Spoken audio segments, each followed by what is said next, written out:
Max Lindquist, how are you, brother? Leonard Duncan, doing great as always. Appreciate you having me here. Oh man, hey, thanks for doing the coverage. I know we're a little behind the curve for everybody getting our Sunset Ridge report out. So please, forgive us. Max had some things, I had some things, and it just never could mesh. But we're getting her done, and we'll get this out so that everybody can get the race report on Sunset Ridge. When you were showing me the pre-race in the video, that is a beautiful, beautiful place, man. I hope that I get to visit there someday. Yeah, that is definitely one of our, I would say, at least in my opinion, one of our better venues. Just all around great facility. So always a pleasure to go and ride there and get to experience that race. I definitely don't think there's many people that leave there unhappy about it. That's for sure.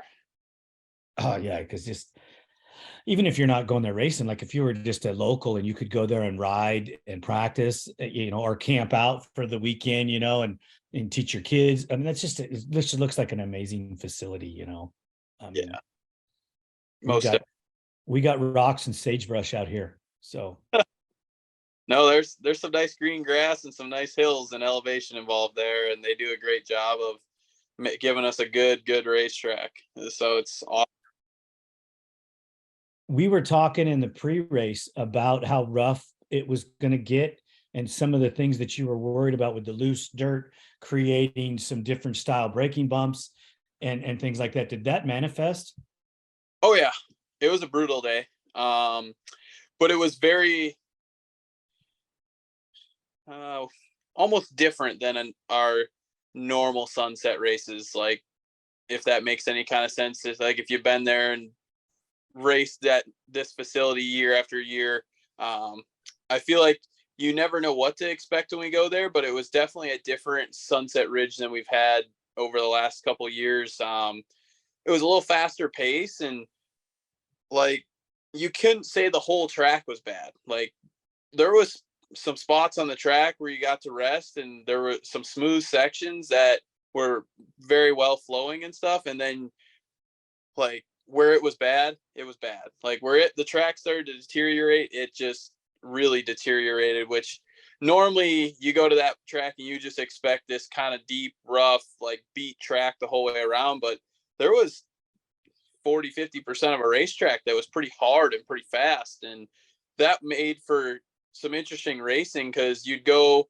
and get a little break and have this tight, fast section where you'd be on somebody, and then you'd come to the next turn and you'd have 2-foot ruts, and you're frame dragging through the entire turn and just getting the crap kicked out of you and hanging on for dear life. So it was definitely a different track, but really good track racing wise. Lots of different options and split lanes, which developed very well as the day went, and made for like really tight racing and passing as the motos went on.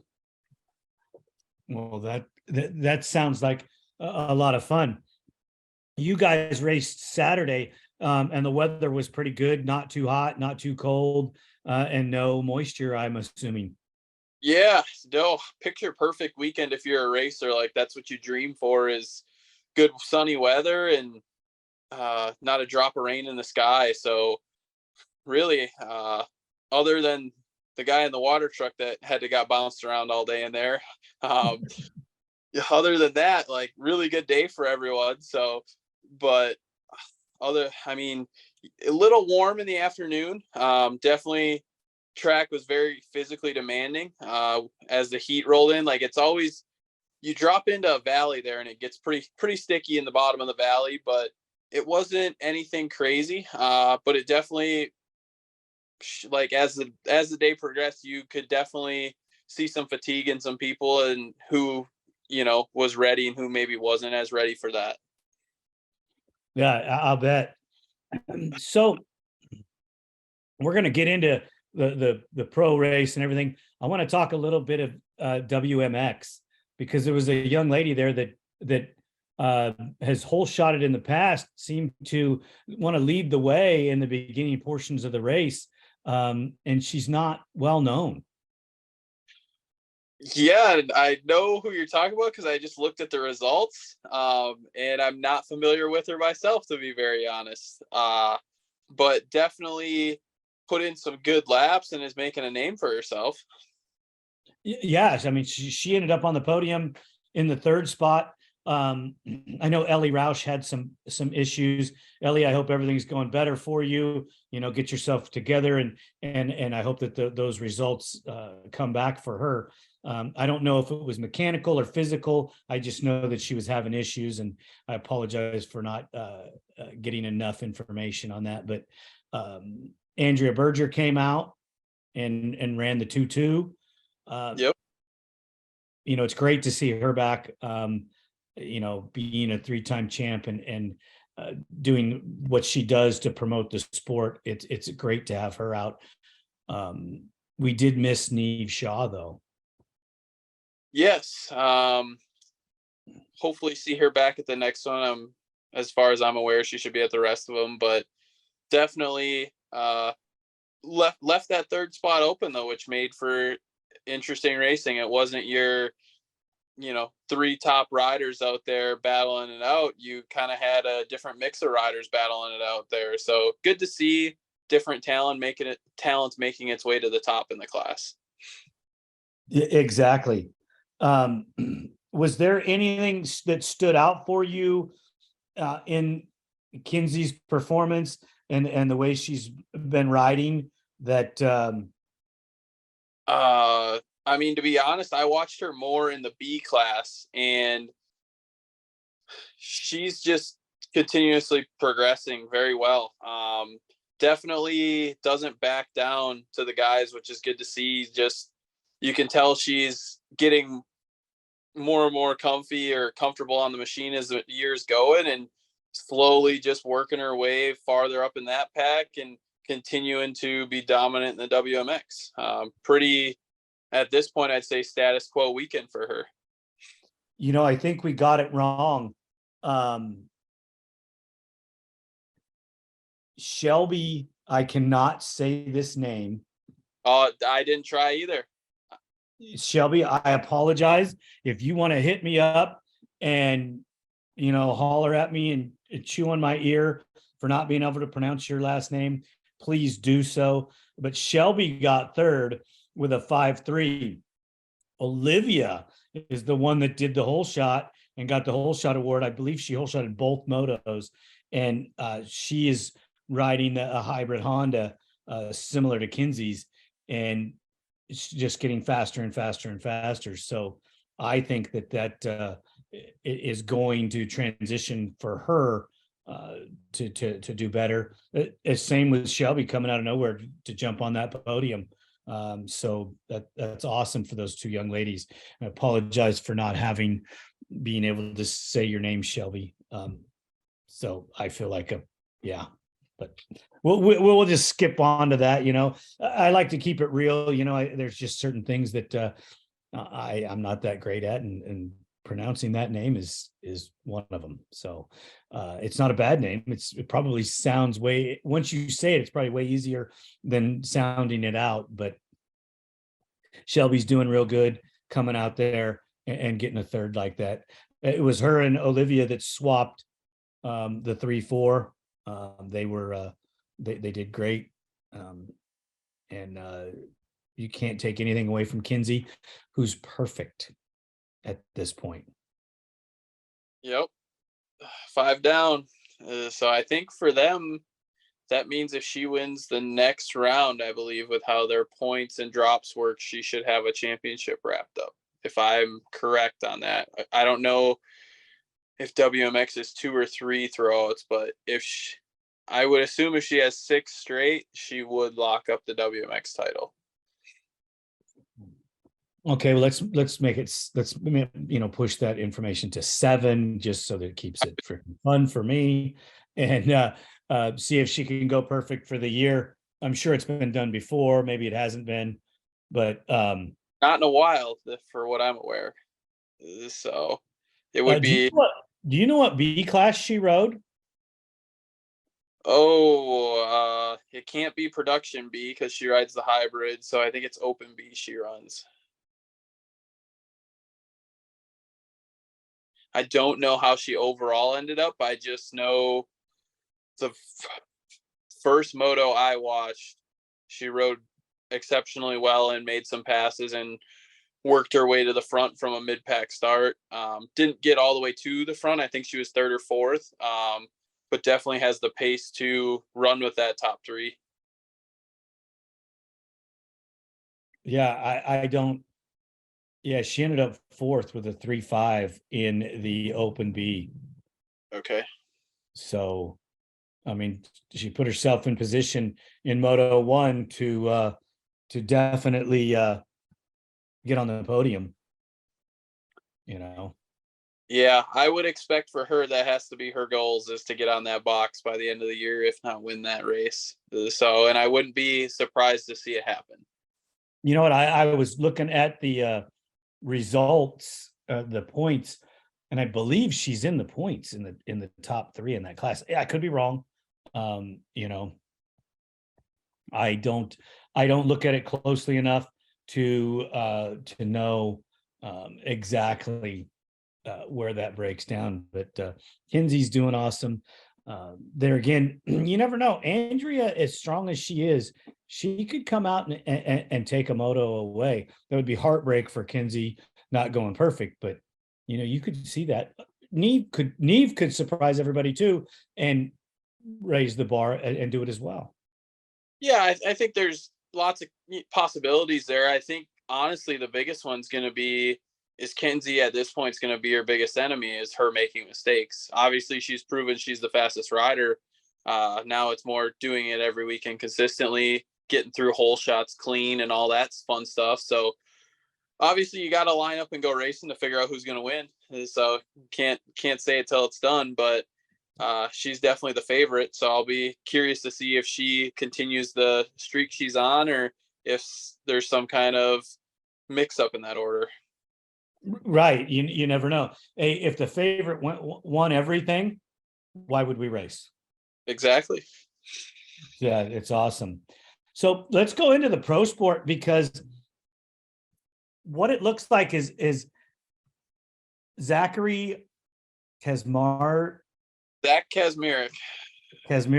Thank you very much for that. I Yep. appreciate it. He came out of nowhere and went 1-1-1, won the heat, then went and run the first moto and won the second moto, and pretty much put a hurting on the pro sport boys. I know he was a former pro as well, so He likes to do that just about every year. Zach likes to come out. This is his home track at Sunset Ridge. He's out there riding quite a bit. And was a legit pro, always had good speed. And I think these shorter motos, being retired now, the guy obviously still fast and can ride. And he came out and he was on a YFZ hybrid, which was sweet. Was a good looking machine, but he came out, new machine, been on the track before, and just laid down some hot laps, pulled every start, and that was pretty much all you saw of him, was hole shot and gone. There was a few guys that could definitely run his pace, but he just executed, got out front, and never looked back. So hats off to him. He put in some solid motos this weekend. well, Music really usually runs up front in this class, and he is fifth. Yep. You know, and that was kind of a shocker to me when I seen it. Blair Miller didn't fare as well in this round as he has been, but you really have to talk about Joseph Chambers. This guy has figured it out. Whatever he was missing in the first few rounds of the year, he's got it back, because he's been on the podium. He podiumed not only in pro sport, but in pro-am as well. So, you know, he's looking really strong. Definitely was a little off the first couple rounds. Been told he's just been training a little harder and riding a little more. And if that's the case, it's showing. The kid looks comfy and is putting in hard laps, and just seems to be riding with a lot more aggression, just attacking the track a lot more and not giving in throughout the moto. So he definitely was the standout rider of the weekend. Probably like from the previous couple rounds to this one, definitely the most improved so far this season. And is definitely throwing a big mix up in the plans, because he wasn't really in that top 3 hunt for the first couple rounds, and now he's out there leading laps. So be interested to see if he keeps that momentum going, or kind of how that all shakes out. Exactly. And one of the things that threw me off was Mason Jackson. Yeah, He's winning or second, and he's fourth. You know, maybe he didn't feel good, maybe he didn't like the track. I don't know, but it just seemed to be off of his game. yeah. Pro sport, I mean, I think like Moto 1, so that's a big division. I mean, they had heat races because they had more than 20 riders. And I think he was second or third in his heat, if I'm correct there. Third. Third.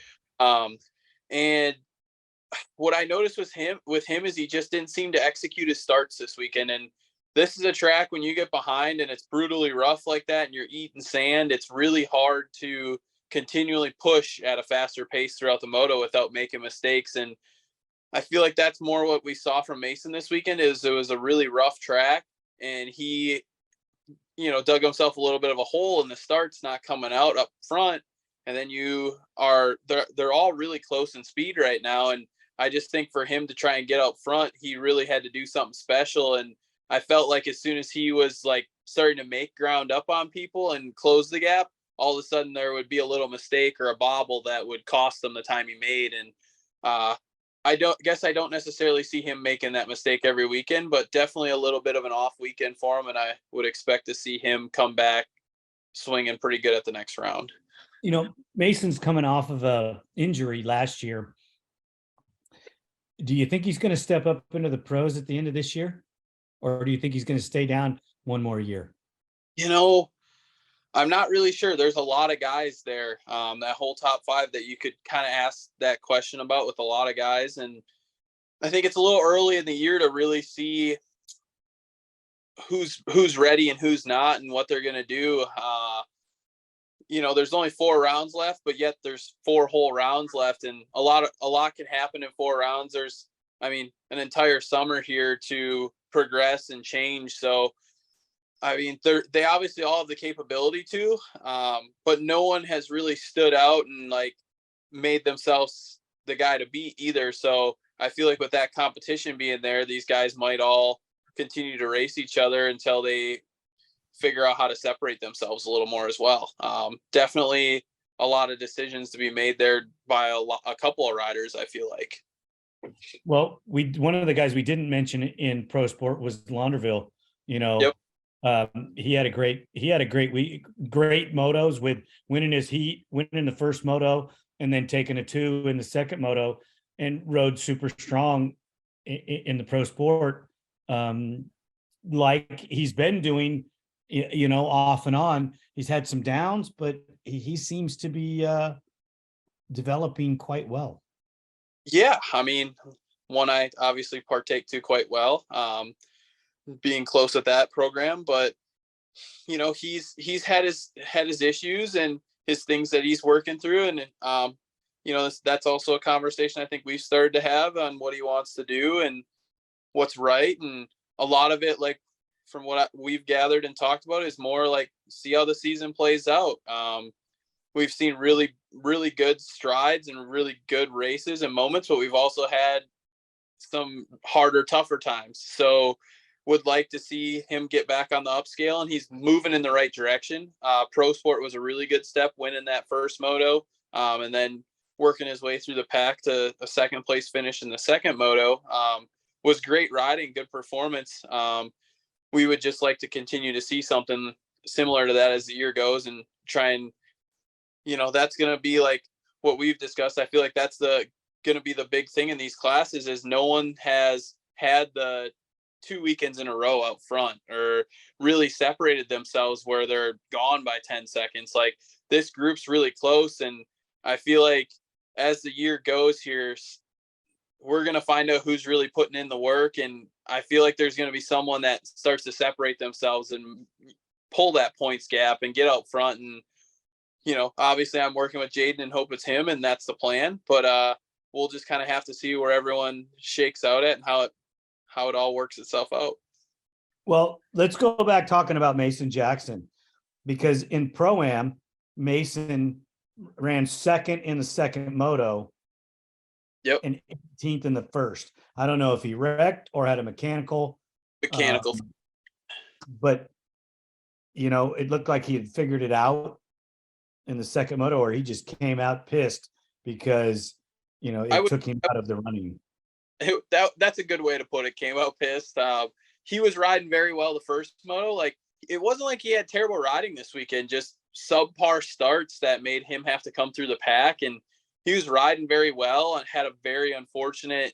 I think it was the second to last or last lap mechanical failure, which I wouldn't expect to see a ton of. So heartbreak for him, and I think obviously for him just coming out that second moto, you got nothing to lose, and also probably a little fresher, not having to run the entire moto. So come out and try and take back as many points as you can and salvage as much of a weekend as you can. So he would definitely be one that I would expect like throughout the summer here he seems to, like you said, be starting to really figure this out. And I think if the machine stays together, he's going to continue to be in that top three and a guy to beat. Yeah, it's something for him to look at to go into the pro class. Blair Miller seemed to like the Pro-Am better than he liked the pro sport. Maybe he's conditioning, maybe he's in a little bit better shape to run the longer moto and the Pro-Am, and has maybe got a better feel for the course. So it was good to see that his finish improved. We talked about this young man in the pro sport, but Joseph Chambers came out and put it on him in the second moto by winning it, and he got second in the first moto, so he got the overall. And he hadn't been that guy, even though he got on the podium in the other classes in the last 2 weeks. But going out and winning a moto and just like you said, separating himself, he just made a statement that I'm back, I'm here. He went out and punched Kevin Saar in the nose and said, "Hey, get out of my way. I'm going to the front." And I think he made a huge statement. Yeah, that was actually a really good race. Mason Jackson not far behind him. But even there, like Mason at one point in time was starting to put the pressure on him, and Joey took it quite well and just picked up the pace. It forced Mason to make a few mistakes following him, and just really was a different rider this weekend. Came out and just really put the hammer down, and you could tell like I don't know if he changed anything physically off the machine or not, but he just looked like he had a lot more energy in him. Rode much more fluid throughout the moto, like wasn't sitting down as much, just had a lot better posture on the machine, and it obviously worked for him. He went out there and figured out how to put it to everyone, and hats off to him. Yeah. So, I mean, we were talking early in the year, where was he? What was going on? We had mentioned that. Well, we found him. Yeah, he made a big statement. He definitely, like, he was a big surprise. I feel like for most people this weekend, because he hadn't had that weekend, but yet I feel like he was kind of due for one. So I'll be very curious to see with those first off couple rounds and now having some good motos go his way, if he can continue to stay up there, like how that works out. Because you have quite a few guys that, Jayden had a better weekend. He's on his, momentum's on his side. Chambers had a better weekend. Momentum's on his side, where now Mason Jackson kind of had a tougher weekend. Like, you'll really see where, who goes home and puts their head down, because all these guys have had their ups and downs throughout the year. Like, everyone's kind of had their good and bad motos. So now who's going to be the consistent one down the stretch that takes it? If Chambers keeps riding the way he does, and Jackson's going to be a force to be reckoned with. Loderville obviously is somebody that's going to be fast. Saar coming in late probably is not a points contender, but he could be a heartbreaker for somebody by taking points away from someone by filling that slot. Miller, you can't count him out, because he could come out there and lay down some laps and also, if he's not in the contention to be the champ, you could easily take a title away by having that race and taking those points. Yeah, I mean, on the Saar note, I think he only missed one Pro-Am round, so they do get a drop race. So obviously, I don't think he gets any throwout. So wherever he is where he is. But off the top of my head, I mean, I think he's been on the podium every race so far. So he'll be another. He's pretty far back. Is he pretty? From what I looked, I'll have to look at again. Next time we talk, I'll have that information.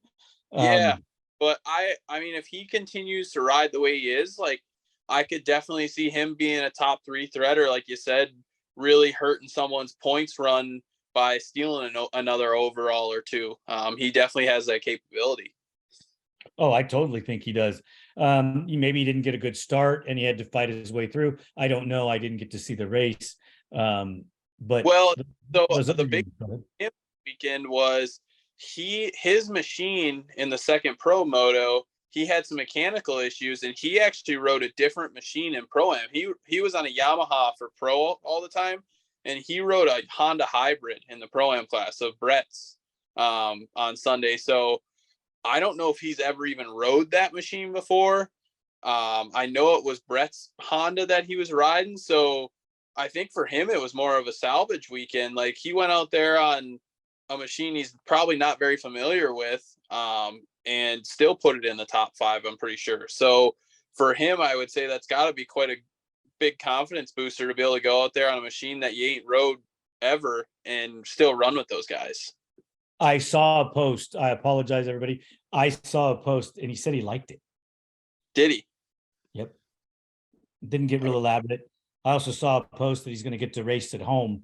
Yes, that'll be huge for him. I mean, it's going to be a motivator for him to take some of the things that he's learned in the States back home with him and see what he can do against those guys, because he was already fast over there. Maybe he's going to put a hurting on him and everybody's going to go, well, we may have to come across the pond to gain some speed as well. We'll always invite him. Oh yeah, come on, guys. If you ever get the invitation to go the other direction, you need to do it. It's gonna be a lot of fun. Neve Shaw is gonna get to race in Europe, and I think that that's gonna be outstanding for her to go out and see what it's like in a different environment. Yeah, that's definitely an opportunity I wouldn't let go. So sounds amazing. I bet it is. So let's get into the big boys. And we're going to start down in the lower. There's some surprising things that are happening that I didn't expect. Next week we're going to have a report on Zach Decker. He's going to come on and talk about his recovery. Last week we got to talk to Caesar. We've had him on. Unfortunately, when you see this, we didn't do a live with Zach because there's some travel conflictions. But we'll get him back for his live. But Zach's doing well. Check out his episode on Tuesday. He's coming back. I mean, he was a definite factor in this group that we're going to talk about here in the pro class. But some of the things that are stumping me is Stanfield and Wolf. Yeah, very hit and miss weekends. They don't. I expected a little bit more out of each of them. I know Wolf does have an arm issue. I do not have any input on him. For me to get contact to him, to get information out of him, it's tough. He doesn't like to talk about that kind of stuff. So I hope Wesley's doing well, and I hope he's not having issues with that, which are causing him to be maybe not finishing where he'd like to. I know that there's a possible surgery. I just things that I've heard from friends. So we'll see what's going on with Wesley.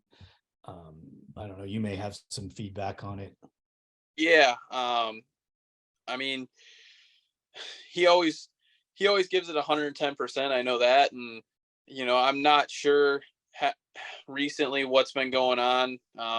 If it's him, if it's the machine, I just know that he hasn't quite been having the performances he'd like. So I would expect to see him turn it around. I don't see him being a guy that gives up and quits. So I would expect to see him have some good motos yet this year. But I'm not sure what he's got going on with his situation there.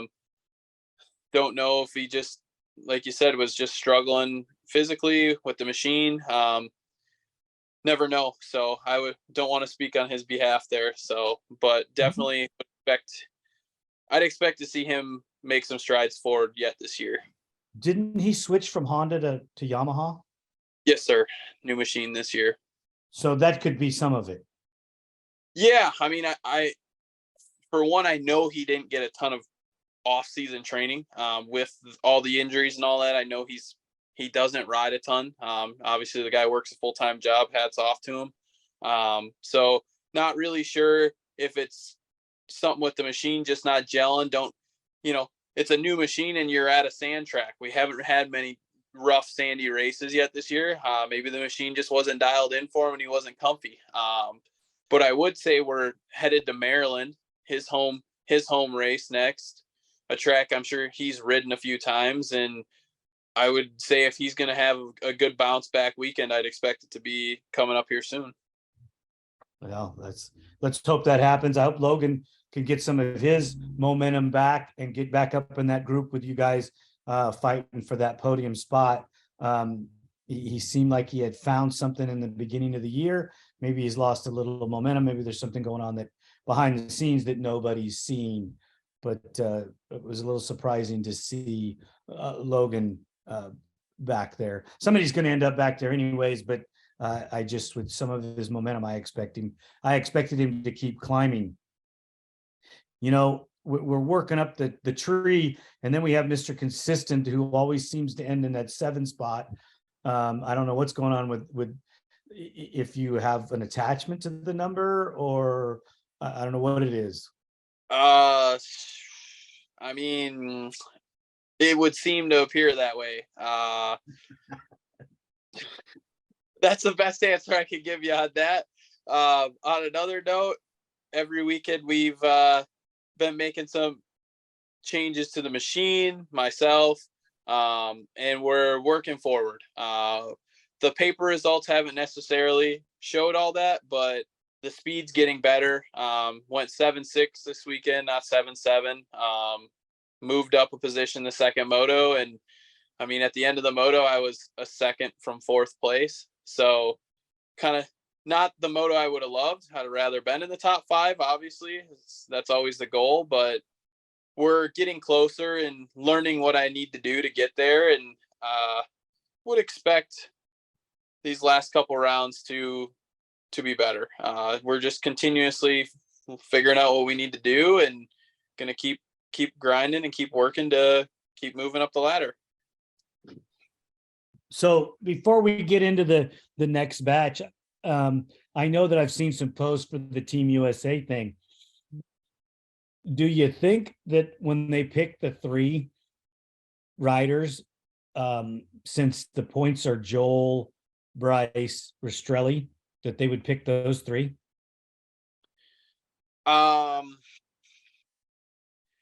They, as far as I'm aware, usually go off of points. But at the moment being, with as tight as everything is, I feel like they're going to wait a little longer this year to let people kind of figure out where everyone's at and get comfy. With people having injuries and the shakeup of the season, I feel like they're going to really wait as this group of 6 or 7 of us has really been close this year. I guess I just don't necessarily expect that to be maybe the 3 that's going to go. But at the same time, if it is, I know they're going to go and represent well. I don't think you can pick wrong out of that group, I guess. I don't feel like there's a weak link there. So I feel like it's all pretty competitive, and whenever they do decide, I'm sure it will be off the points. I think it's more just going to depend when they decide to choose the team.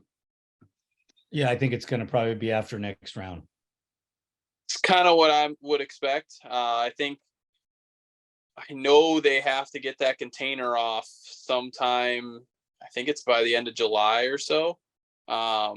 So it either has to be by the end of this next round, at the latest by Pleasure Valley, which is the first weekend of July. So I would assume in past seasons it's been around this time here in sometime in June, and that would be what I expect to see again this year, as opposed to real soon of a decision. Yeah, that's kind of what I think too. So we'll see that. Your fourth, fifth, and sixth riders did some swapping around, which was Rastrelli, Janusa, and Hogue, and those guys are just a bobble away from putting themselves on the podium.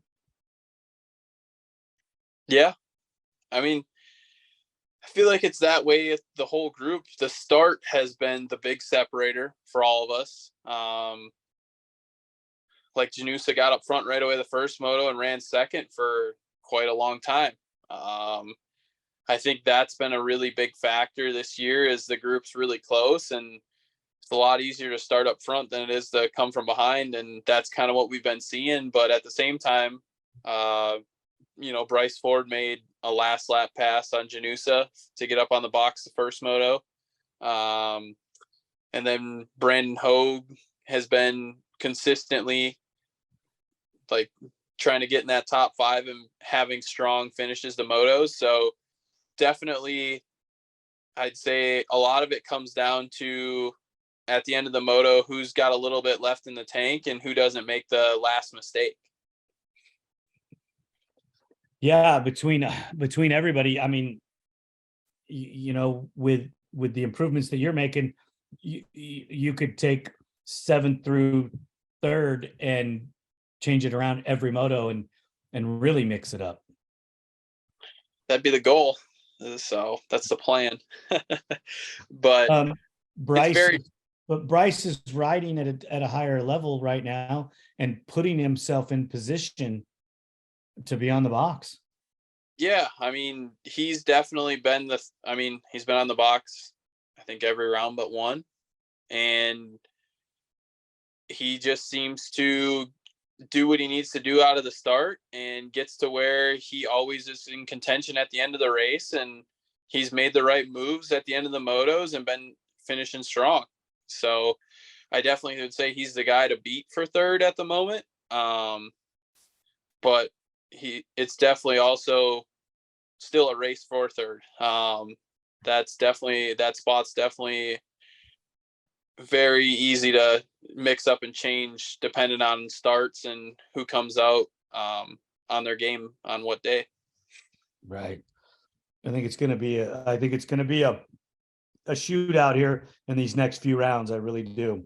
The wily veteran, Chad, seems to be basically making a statement with putting himself in the 2 spot. Maybe if he could get a start or 2, it might help with the battle with Joel. But I don't know. He's strong. I'll bet money, if you ask Chad, he's still probably not 100% from breaking his collarbone. He still came back incredibly good, but maybe he's not 100% yet. Yeah, I mean, being close with him, I definitely don't think he's a full 100%. I still think he's lacking some strength, but at the same time, he's riding to almost his full potential. I feel like at this point, he's back to the normal Chad Wienen we know. I just think with that injury, you lose a little seat time. You lose time to be testing and tweaking on the machine. And I think I would expect to see him make some changes now as he's getting back comfy on the machine, and to see him try and make himself better and make his machine better and continue to push for that number 1 spot.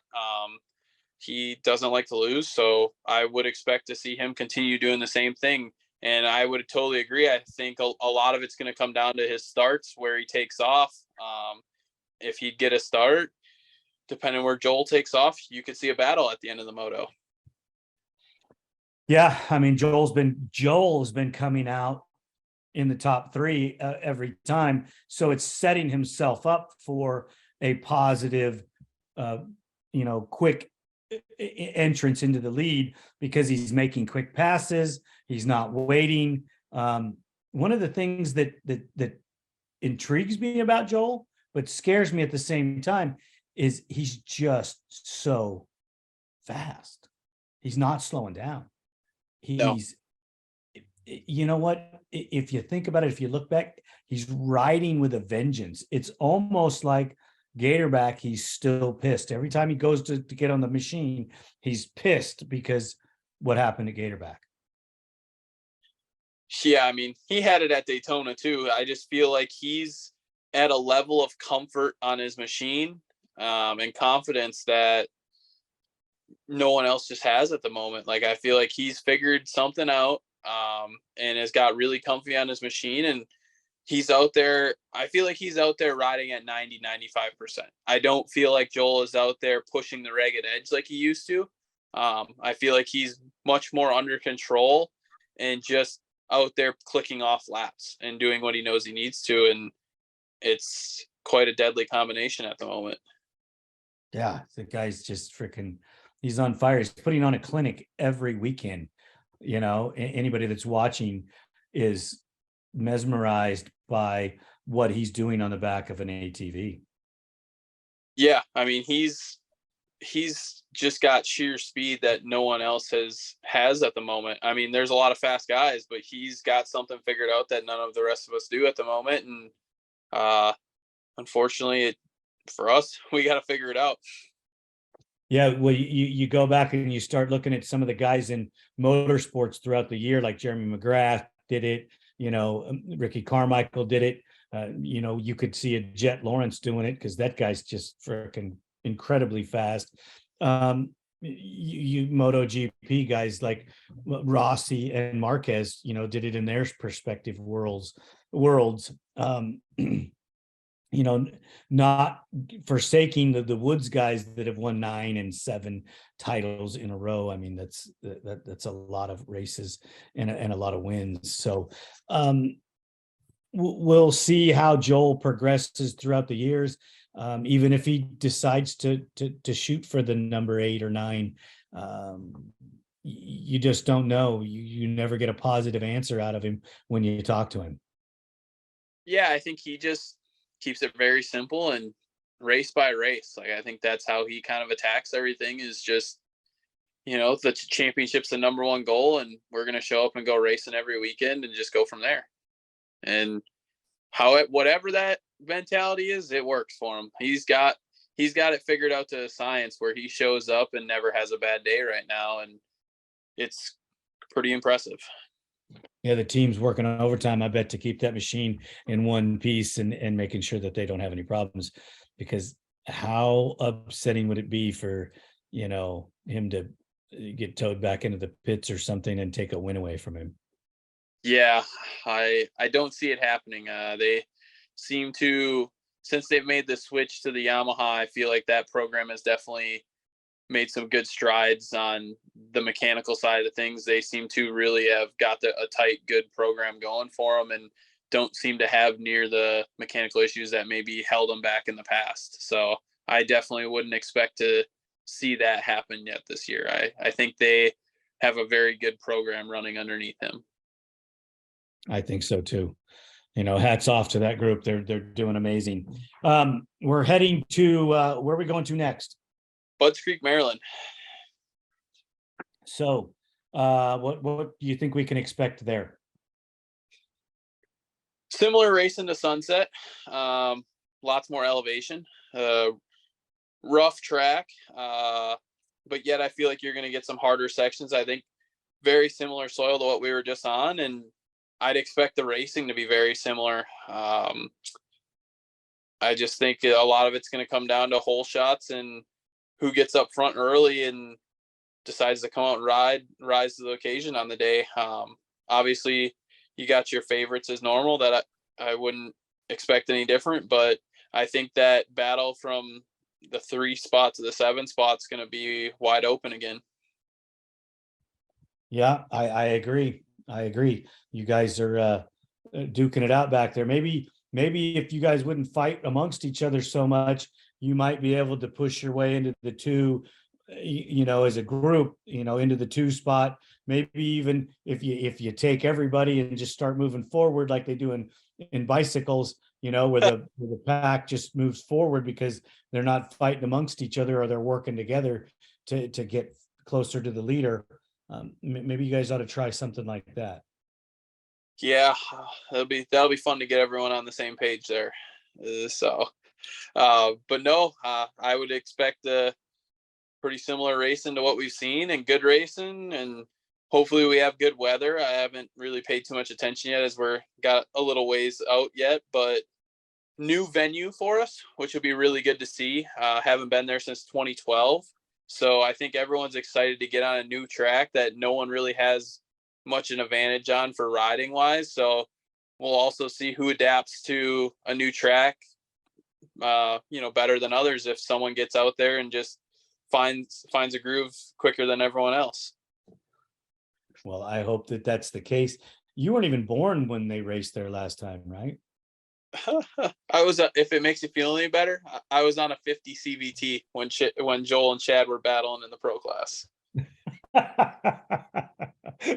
Nice. Yeah, I think have you given up diapers yet? I think it may have been Joel's first win. I think I seen that the other day. It might have been one of his first wins of his career was here in 2012.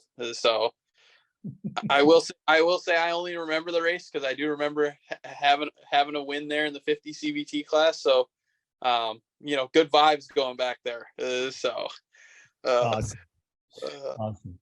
Hey, as always, Max, thank you so much for your input on the race, and we really appreciate it. Make sure that you tell the family thank you so much for letting me steal you away. I know that we had some issues, but I'm glad we got this in. Yes, sir. Thank you as always, and same to you. Appreciate you having me on. All right, brother.